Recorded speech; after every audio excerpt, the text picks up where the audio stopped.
Assalamualaikum warahmatullahi wabarakatuh.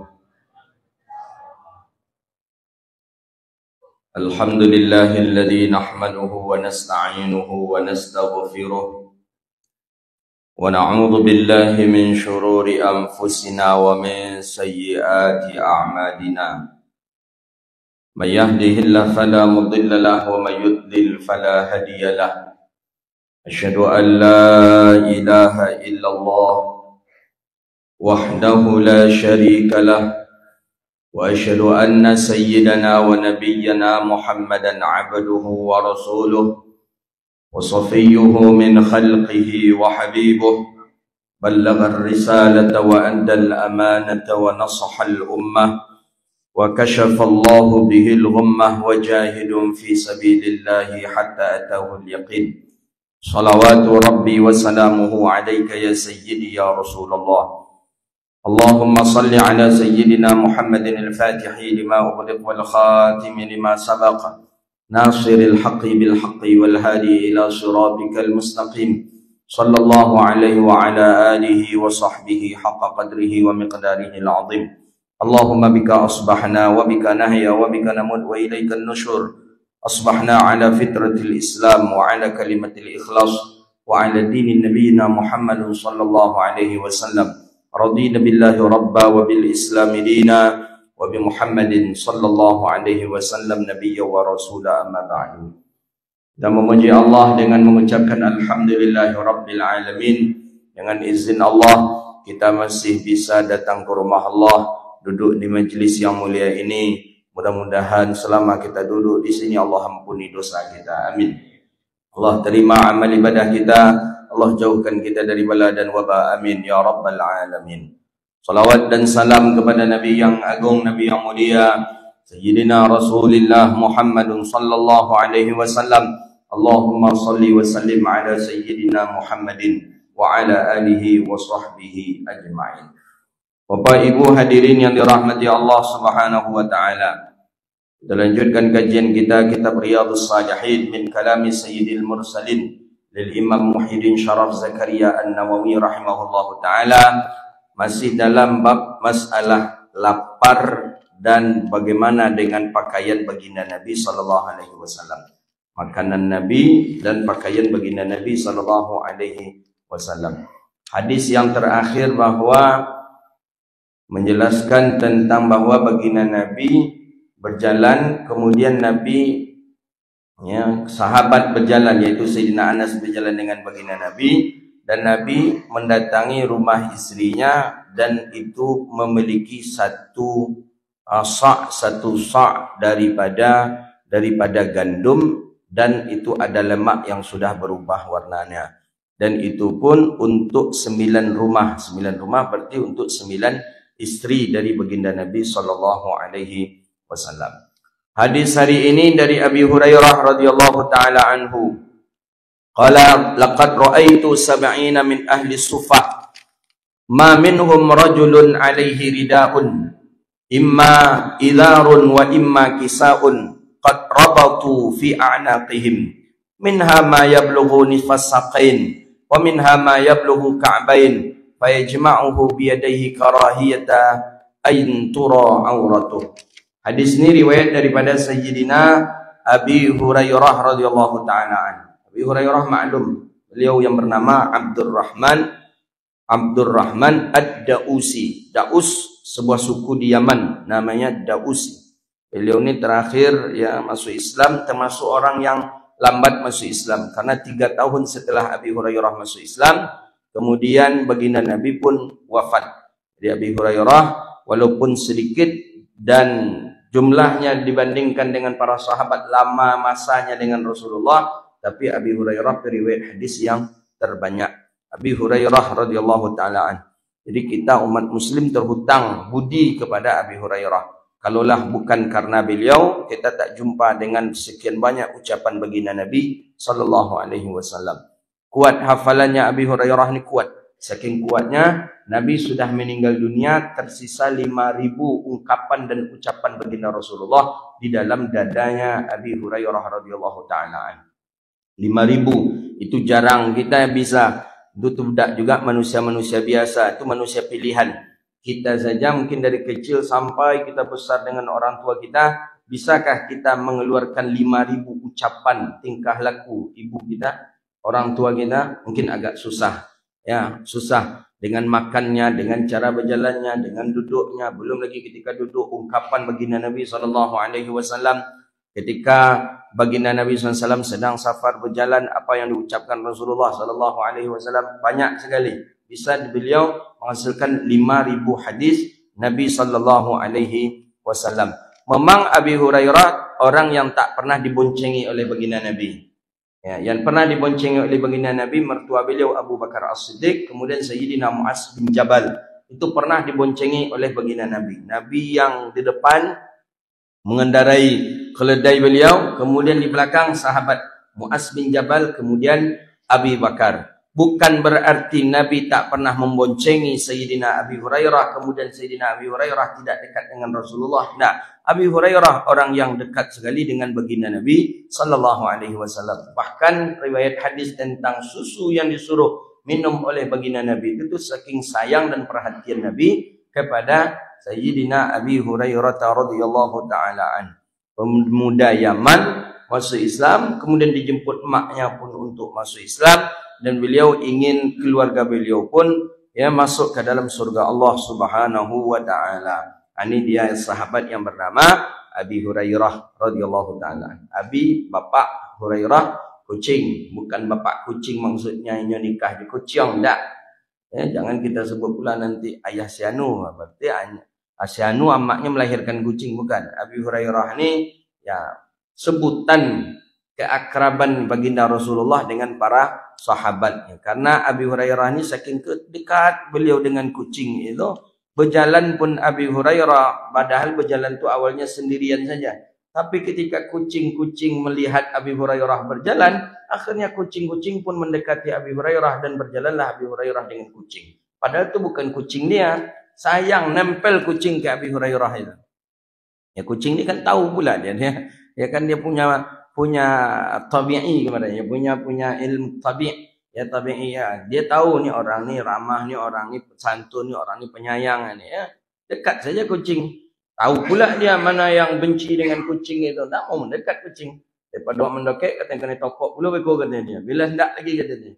Jadi bahkan dalam satu tabaqat itu kita baca ya Abi Hurairah membawa kucing yang kecil. Kucing kecil, anak kucing dibawa oleh Abi Hurairah. Jadi Abi Hurairah mau masuk ke sebuah majlis, di dalam majlis itu ada Rasulullah sallallahu alaihi wasallam.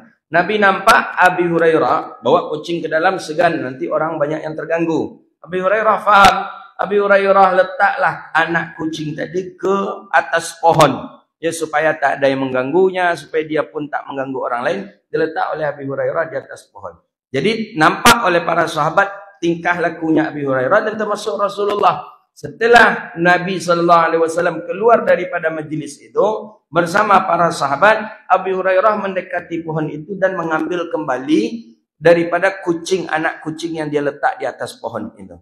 Jadi kata para sahabat, kenapa kok bisa kucing tadi jinak mau saja dia disuruh oleh Abi Hurairah, engkau tunggu di sini ya sampai aku ambil nanti. Memang diam kucing tadi. Tak bergerak, tak pergi kemana-mana, tak berjalan, tak banyak. Diam saja di sana. Sampai Abi Hurairah pun datang, dipegang kembali, diambil kembali oleh Abi Hurairah radhiyallahu ta'ala anhu. Maka patuh betul. Maka Nabi panggil dengan Ya Abahir. Kata baginda Nabi, hai bapak kucing. Memang patuh betul kucing terhadap Abi Hurairah radhiyallahu ta'ala anhu. Ya itu memang sekelasnya Abi Hurairah yang bisa menundukkan, menjinakkan kucing tadi.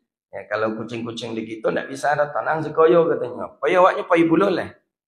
Itu kehebatan, mukjizat, karamah daripada Sayyidina Abi Hurairah radhiyallahu ta'ala an. Jazakumullahu ana khairul jaza. Layak ucapan terima kasih kita haturkan kepada para sahabat baginda Nabi. Ya, layak ucapan terima kasih, takdir, syukur wa takdir kita berikan kepada para sahabat baginda Nabi sallallahu alaihi wasallam. Laulahum, kalau tak ada mereka, ma'arafta bi hadisin Nabi, kita tidak ada kenal dengan hadis Nabi kita sallallahu alaihi wasallam. Mujahadah para sahabat luar biasa. Untunglah ada para sahabat Nabi, ada para tabi'in yang lebih kuat lagi cintanya terhadap ilmu. Dicarinya hadis kemanapun pelosoknya, dia jalani hadis Nabi SAW. Bahkan Imam Bukhari pernah berjalan kaki dengan sejumlah 3. Berjalan kaki Imam Bukhari itu untuk meriwayatkan hadis 3.375 kilometer. Berjalan kaki untuk meriwayatkan satu saja riwayat hadis. Imam Syafi'i begitu juga, pernah meriwayatkan satu buah hadis itu berjalan kaki lebih kurang 200 kilo. Berjalan kaki meriwayatkan satu buah hadis. Ternyata akan sampai di tempat syekh yang meriwayatkan hadis tadi, rupanya nampak ada sesuatu yang janggal oleh Imam Syafi'i. Imam Syafi'i pun patah balik dan tidak jadi meriwayatkan hadis kepada orang tadi. Bahkan murid Imam Malik, Imam Malik punya murid yang alim sekali. Kalau tak salah Imam Yahya Al-Laitsi. Beliau ini berjalan kaki untuk meriwayatkan hadis ke Madinah itu lebih kurang daripada 10.000 kilometer. 10.000 kilometer dari sini ke Jakarta. Enggak, masih kurang lagi. Berapa lagi? Tambah lagi. Sini ke Aceh.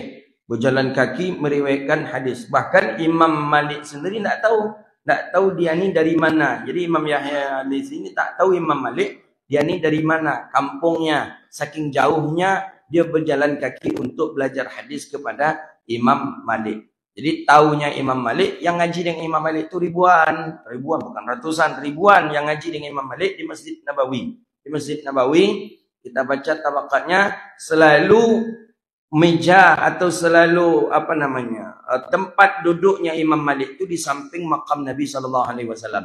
Makam Nabi tidak seperti sekarang yang sudah ditutup di pagar. Dulu enggak, dulu terbuka bebas saja. Jadi di samping makam Nabi, itulah terletak mejanya Imam Malik rahimahullah. Siapa yang tak kenal dengan Imam Darul Hijrah? Imam Darul Hijrah, Imam Muhaddis. Tidak ada ulama hadis yang ketika itu kecuali seluruhnya pernah belajar meriwayatkan hadis dengan Imam Malik ibni Anas. Jadi Imam Malik mengajarkan kitab Muwatta'nya di Masjid Nabawi. Beliau duduk pas di samping makam Nabi SAW. Di situ makam Rasulullah, beliau duduk di dekat itu, dan para muhibbin, para talib, murid-murid beliau mengaji dengan Imam Malik. Jadi yang duduk di dekat Imam Malik ini murid-murid senior nih, yang sudah sepuh, yang agak usia muda agak ke belakang sedikit. Jadi Imam Yahya baru sampai dari kampungnya berjalan kaki lebih dari 10.000 kilo tadi, berbulan-bulan dia berjalan kaki baru sampai ke Madinah, duduk di Madinah. Jadi katanya di dalam itu disebutkan adalah atraksi datang ke Madinah. Apa atraksinya? Gajah. Orang bawa gajah lewat Madinah.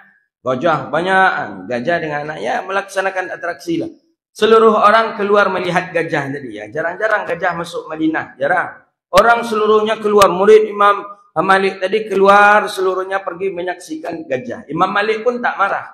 Imam Malik pun faham karena bukan jarang, tak pernah gajah masuk Madinah. Sekarang ada orang bawa gajah, tentu seluruhnya ingin melihat gajah tadi. Imam Malik pun biarkan. Tapi satu murid yang berjalan 10.000 tadi itu tidak keluar melihat gajah tadi. Dia duduk saja. Itu murid kesayangan Imam Malik, dan periwayat hadis yang ada dalam Muwatta itu termasuk beliau itu, Imam Yahya Al-Laitsi. Kemudian kata Imam Malik, dipanggil Imam Malik, kata Imam Malik, jauh sana. Fulan, kata Imam Malik, engkau tidak keluar? Engkau tak melihat orang sedang menonton gajah itu masuk Madinah? Kenapa tak keluar? Enggak ya Imam. Kenapa? Sini, kata Imam Malik. Karena dia terlampau jauh. Karena terlampau jauh, duduk. Dekatlah duduk dengan Imam Malik, Imam Yahya ni. Jadi, kenapa awak tak datang? Kenapa awak tak pergi melihat gajah itu? Orang lihat menonton tradisi gajah. Jadi kata dia, ya Imam, aku datang ke sini ni, aku jauh sekali. Kampungku jauh. Aku datang ke sini ni berbulan-bulan berjalan kaki. Ini baru aku sampai ke sini. Aku datang ke sini niat untuk meriwayatkan hadis kepada Tuhan, bukan untuk pergi melihat gajah. Jadi aku datang ke sini ini bukan melihat gajah, tapi ingin meriwayatkan hadis kepada fulan. Jadi itulah ditanya oleh Imam Malik. Siapa nama awak? Nama saya Yahya Al-Laitsi. Kemudian Imam Malik, mulai saya. Nanti kalau setiap ngaji jangan awak duduk di belakang, duduk awaklah di depan. Terus menerus seperti itu. Termasuk murid yang menjadi perhatian oleh Imam Malik, Imam Yahya ini, akhirnya beliau termasuk orang yang periwayat hadis di dalam kitab Muwatta Imam Malik rahimahullahu ta'ala. Jadi bayangkan berjalan kaki ribuan kilo, ratusan kilo. Kalau kita tak ada berjalan kaki berkilo-kilo pun, pakai mobil, pakai motor, taruh motor di parkir, taruh mobil, kemudian kita berjalan untuk meriwayatkan satu buah hadis daripada Nabi kita sallallahu alaihi wasallam. Jadi Abi Hurairah orang yang berangkat dari Yaman kemudian menuju Madinah untuk meriwayatkan hadis kepada baginda Nabi sallallahu alaihi wasallam. Apa kata Abi Hurairah? Laqad ra'aitu, sungguh aku melihat, ra'a melihat, ra'a melihat dengan mata, nazar dengan mata dan pikiran, itu nazar namanya. Nazar. Jadi ada satu lagi ra'a, nazarah, kemudian istama'a itu memperhatikan dengan mendengar, melihat, mendengar itu istami'. Makanya di dalam ayat itu idza quri'al Qur'an fastami'u lahu. Apabila orang membaca Quran fastami'u lahu. Simak dengan telinga, istami'u lahu, dan lihatlah dengan mata. Kata para ulama, kita ahli sunnah wal jamaah, ya, di dalam kitab-kitab tafsir, maksud dari quri'al Quran itu adalah khutbah Jumat. Khutbah Jumat itu dianjurkan istama'a. Mana istami'? Memperhatikan dengan mata dan mendengar dengan telinga. Jadi ketika khutbah Jumat itu kita sunnah melihat khatib, bukan menundukkan kepala, enggak. Bukan menundukkan kepala, itu mengundang untuk datangnya ngantuk. Maka dalam Al-Quran itu jelas, wa idza quri'al Qur'anu fastami'u lahu. Apabila orang melaksanakan khutbah, apabila khatib berkhutbah naik mimbar, fastami'u lahu wa ansitu, maka dengarlah dan perhatikanlah, ansit dan diamlah. Jadi kita memang dianjurkan, disunahkan untuk memandang kepada si khatib, kemudian telinga kita pun mendengar. Begitu nih ya, itu dianjurkan dan disunahkan. Jadi bukan berarti kita menunduk atau ada yang tidur, enggak. Apalagi itu jam-jam tidur pula itu. Ya, jam-jam orang, apalagi kalau makan pula sebelum Jumat. Itu memang pengen menumpang lolok ke masjid ini. Ya, tambah pula AC-nya dingin, pori konyang, tambah pula khatib melele ne. Itu memang lama. Kadang tak pula faham jemaah ni berkaruh ya. Depan mimbar pula duduk la ilaha illallah. Kalau duduk depan mimbar tu ya janganlah tidur. Ya kalau depan mimbar. Jadi itulah, itu gunanya kalau khutbah Jumat itu a'la sautah wa ahmar wajhah. Nabi ketika khutbah ada pelan-pelan suara Nabi, a'la sautah, tinggi suara Nabi, wa ahmar wajhah, dan merah wajah Nabi. Seolah-olah Nabi sedang mengarahkan para sahabat untuk berperang dalam medan perang. Begitu dia. Jadi tak ada istilahnya untuk. Dulu memang iya juga di zaman Nabi mana ada masjid pakai AC. Masjid di zaman Rasulullah, terbayang kita macam mana?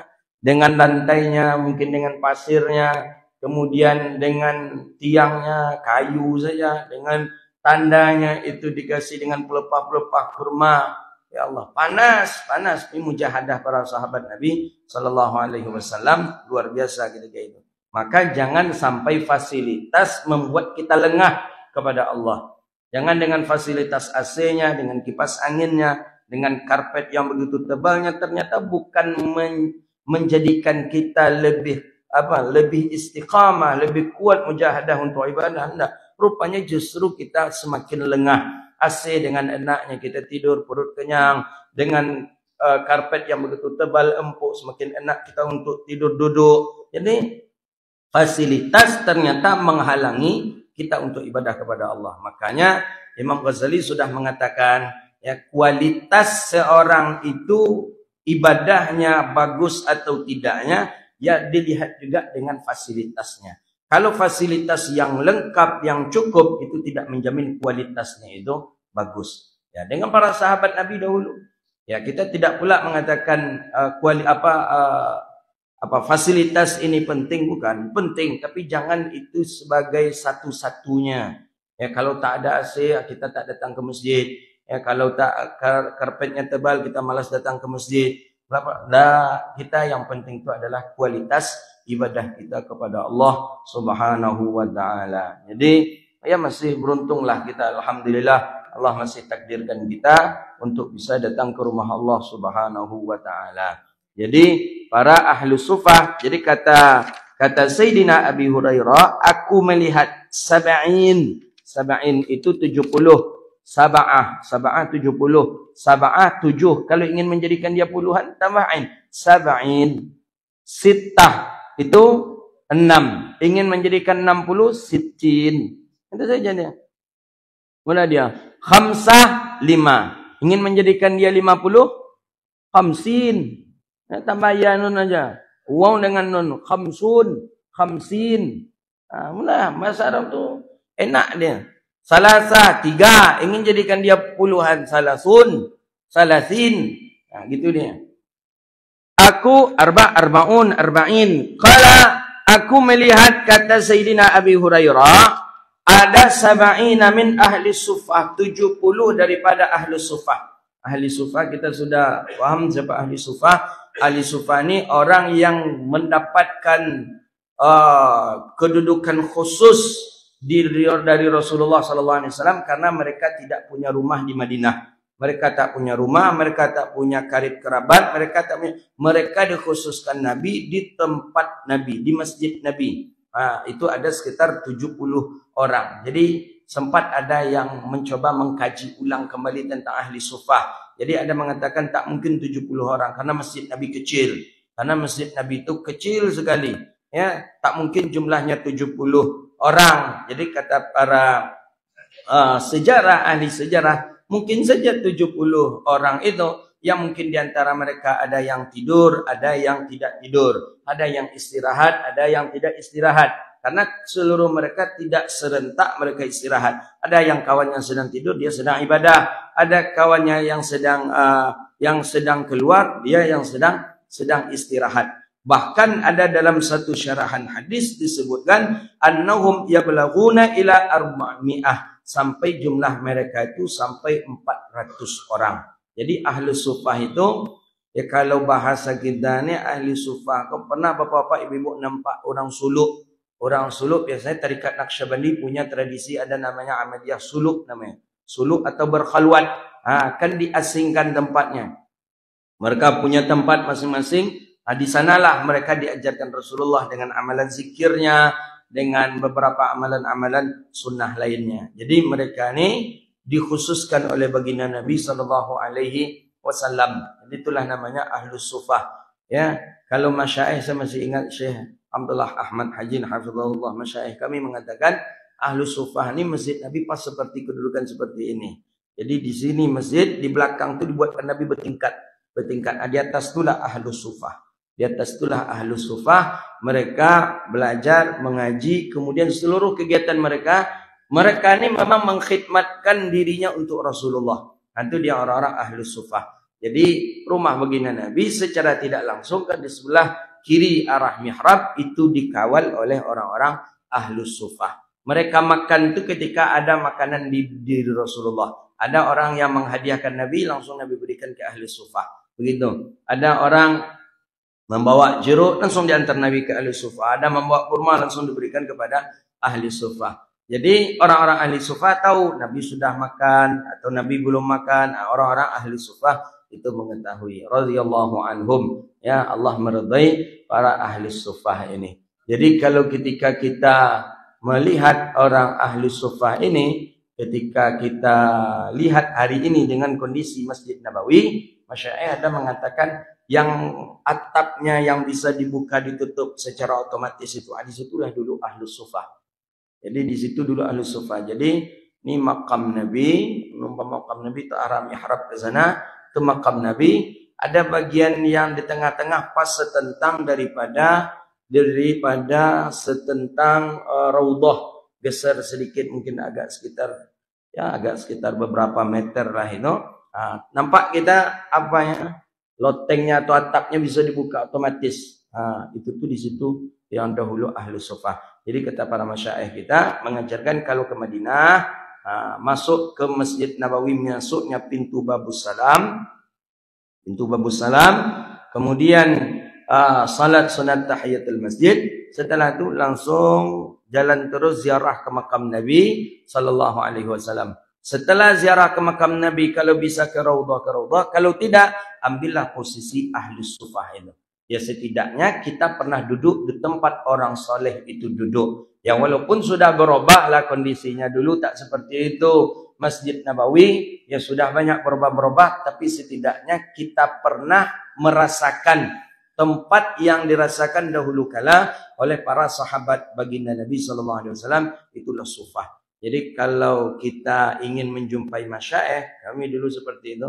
Kalau pergi ke Madinah, ingin jumpa masyaikh yang datang ke Madinah, itu kumpulnya di sufah itu. Itu ulama-ulama duduk biasanya di sufah itulah. Beliau duduk, ya setidaknya merasakan menghadirkan rasa para sahabat baginda Nabi sallallahu alaihi wasallam. Itu sufah, ya sufah. Dari kalimat sufah itulah diambil kalimat orang-orang sufi yang safa'u qalubahum, yang hatinya bersih, tidak ada di dalamnya dunia, tak ada. Mereka memang tak memikirkan dunia ini orang-orang. Mereka khusus memikirkan untuk Islam saja. Ma minhum rajulun alaihi rida. Aku melihat 70 ahli sufah itu, ma minhum rajulun alaihi rida, tidak ada dari kalangan mereka itu memakai rida. Rida ni salah satu pakaian yang sunnah. Mana rida ni? Selendang. Selendang rida. Ada yang diletakkan di atas pundak kita, itu rida juga namanya. Atau ada yang dibuat seperti ini, yang diselempangkan, itu namanya rida juga. Atau ada yang di sebelah kanan saja dia diletakkan, itu rida namanya. Sunnah itu, bukan tak sunnah. Sunnah. Ya, banyak dalil hadis yang menjelaskan tentang rida.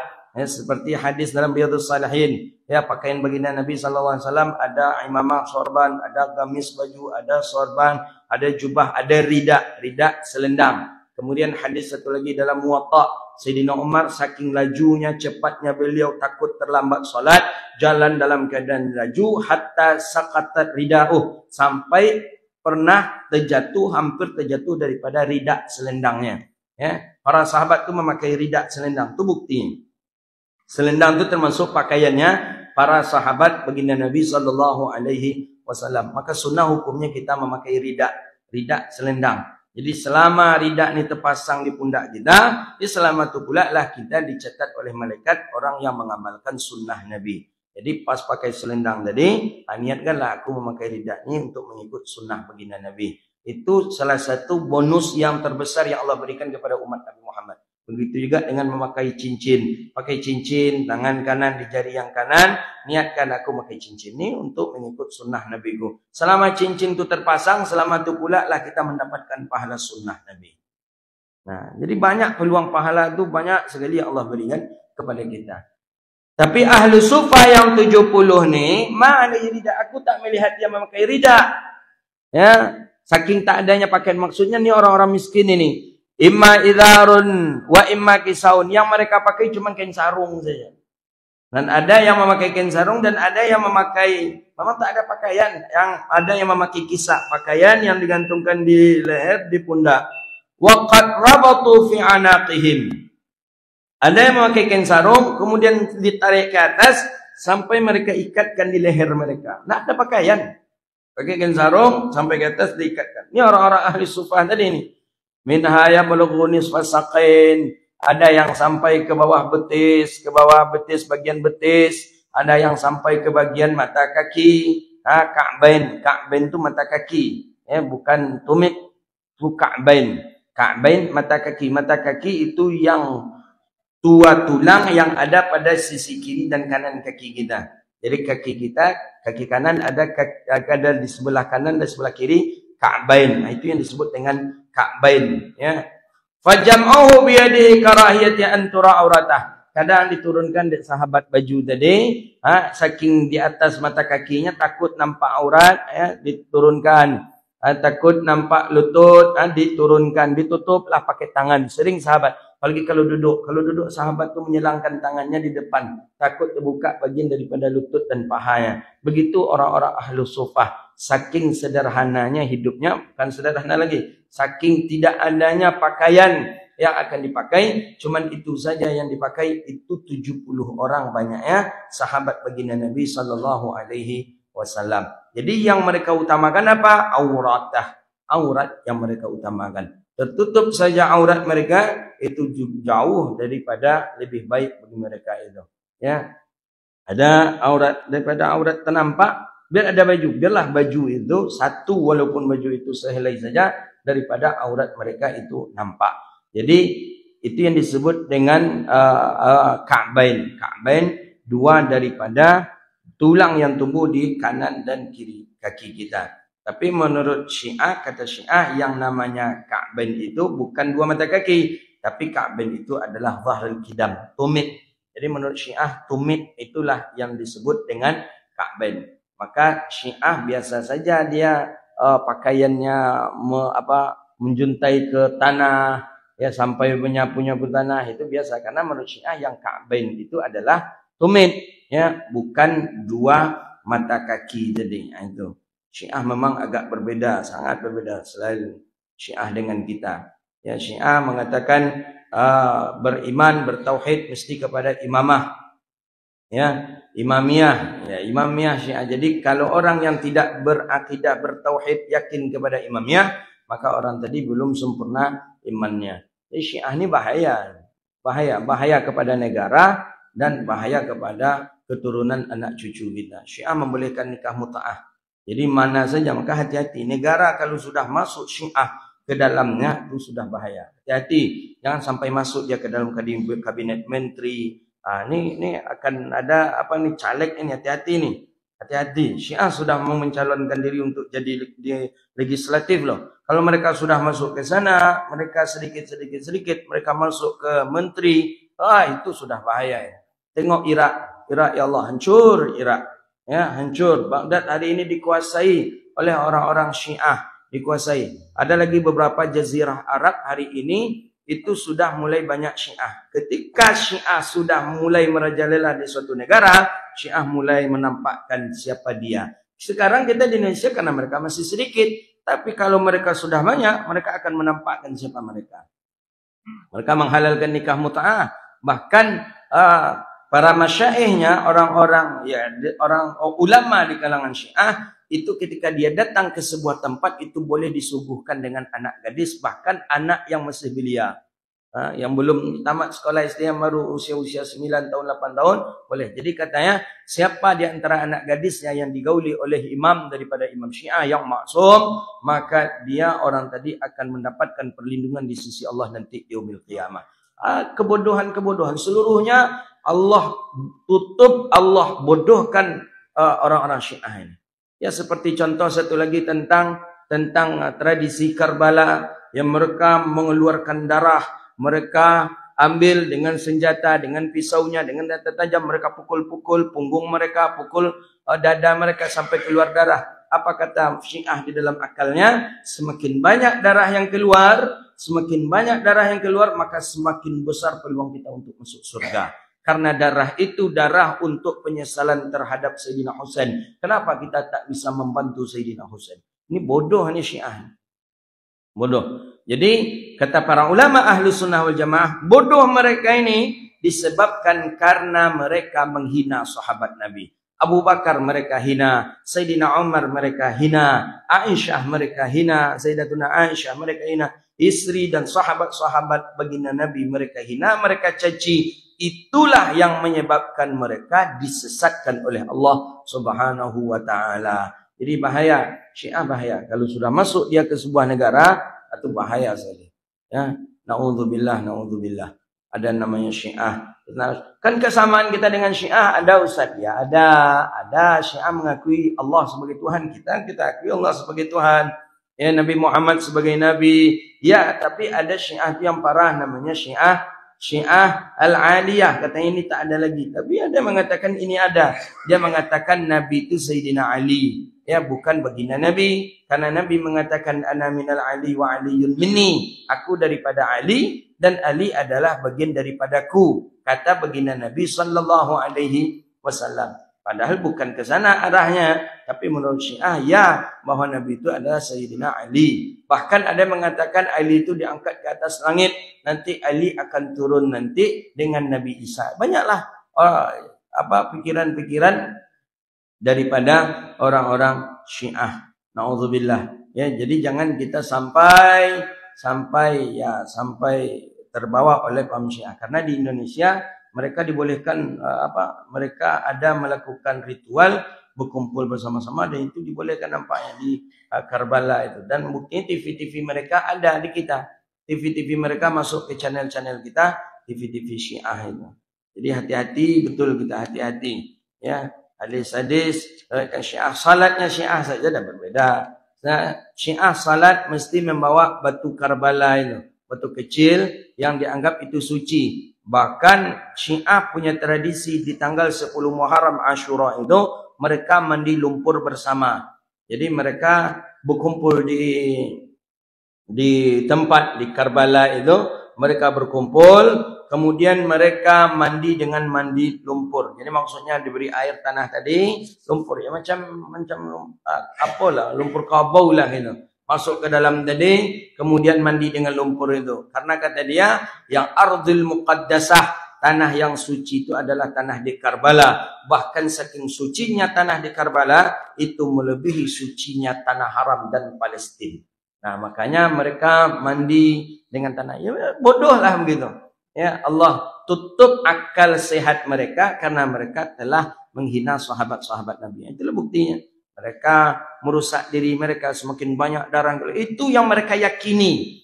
Nah, tak bisa diganggu. Ya, sama dengan mandi lumpur Karbala tadi. Itu yang mereka yakini. Orang yang mandi lumpur dengan lumpur Karbala itu, maka dia sudah mendapatkan kesucian daripada segala dosa. Jadi dosa dia sudah diampuni oleh Allah. Kemudian taubat dia diterima oleh Allah kalau dia mandi lumpur. Itu ada pada tanggal 10 Muharram Asyuranya orang Karbala. Nah, gitu dia. Kita alhamdulillah tidak ada sampai begitu. Ada yang lebih parah mandi dengan kotoran sapi. Nah, ya kan, ada kan kita tengok tuh di video itu.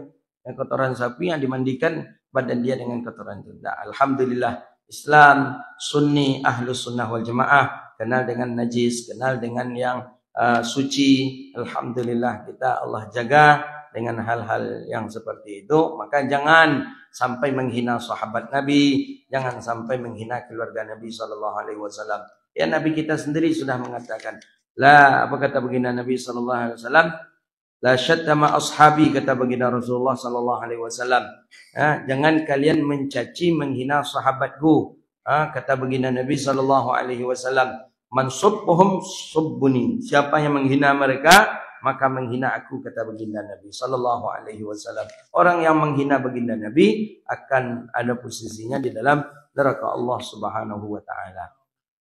Hadis terakhir an Aisyah radhiyallahu taala anha qalat kana firash. Nah, seperti apa tempat tidurnya baginda Nabi sallallahu alaihi wasallam? Firashun Nabi.